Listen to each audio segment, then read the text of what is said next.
Cosa ci farà mai Nancy Brilli a Padova? Anzitutto recita al Verdi nella Locandiera, un classico che funziona sempre, ma nella città del santo la bella attrice romana porta anche il cuore, quello che ci ha messo per adottare a distanza molti bambini indiani.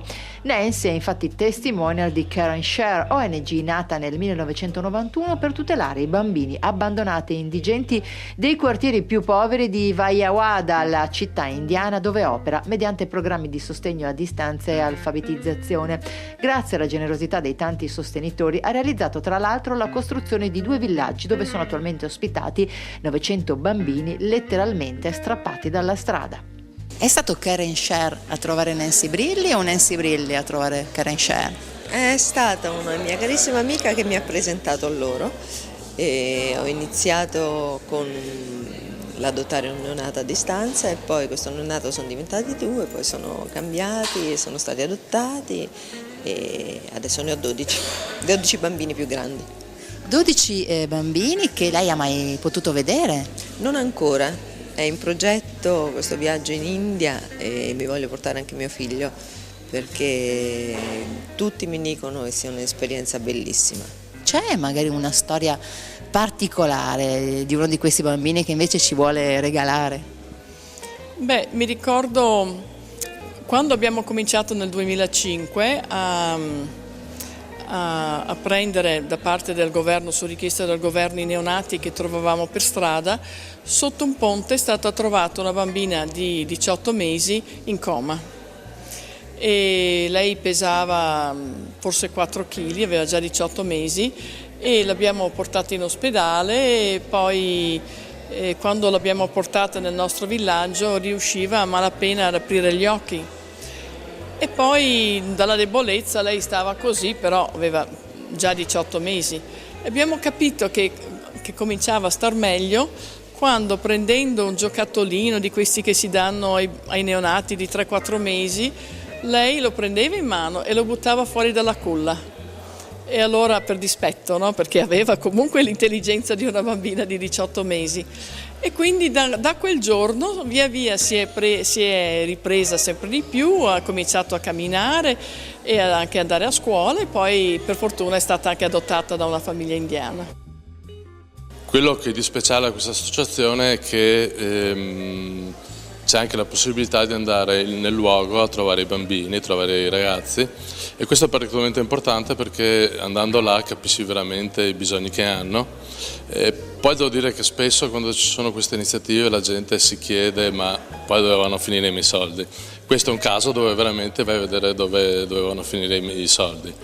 Tra l'altro ho avuto un'esperienza di andare là anche con i miei figli perché è stato particolarmente divertente perché immediatamente con gli altri ragazzini sono diventati amici, per cui è un'esperienza che va ormai molto al di là del dare quei 4 soldi ogni anno per l'adozione, ma è molto più ampia di quello.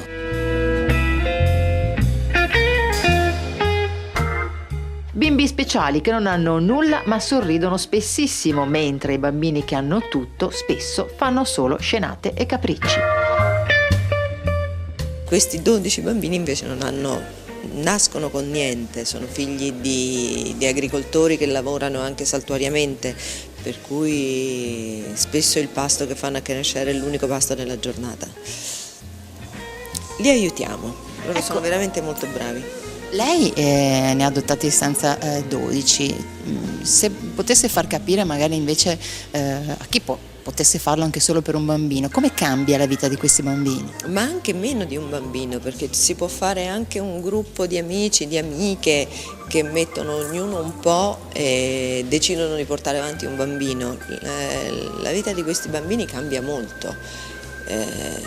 Perché l'istruzione gli cambia totalmente l'esistenza, possono sperare in un futuro, sono accuditi, sono puliti, ordinati, cose che da noi vengono date per scontate e lì non lo sono affatto. Voi avete fatto, insomma lei personalmente, un regalo, insomma una donazione particolare tra le altre cose. Sì, l'anno scorso avevano avuto dei problemi perché avevano avuto un'epidemia e gli erano morte le galline, per cui è stata lanciata una campagna per riacquistare le galline e con veramente pochi soldi abbiamo acquistato le uova che poi sono diventate galline, e mi pare 200 galline, per cui è stato anche divertente andare in loco a vedere le nostre galline. La popolare attrice è da sempre sensibile e attenta ai problemi dell'infanzia. È al Teatro Verdi fino al 10 novembre con La Locandiera di Goldoni. Un classico che funziona perché?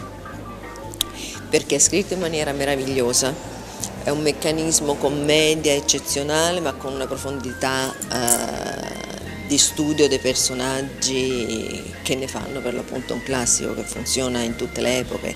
Se è rappresentata da 300 anni con grande successo, un motivo ci sarà.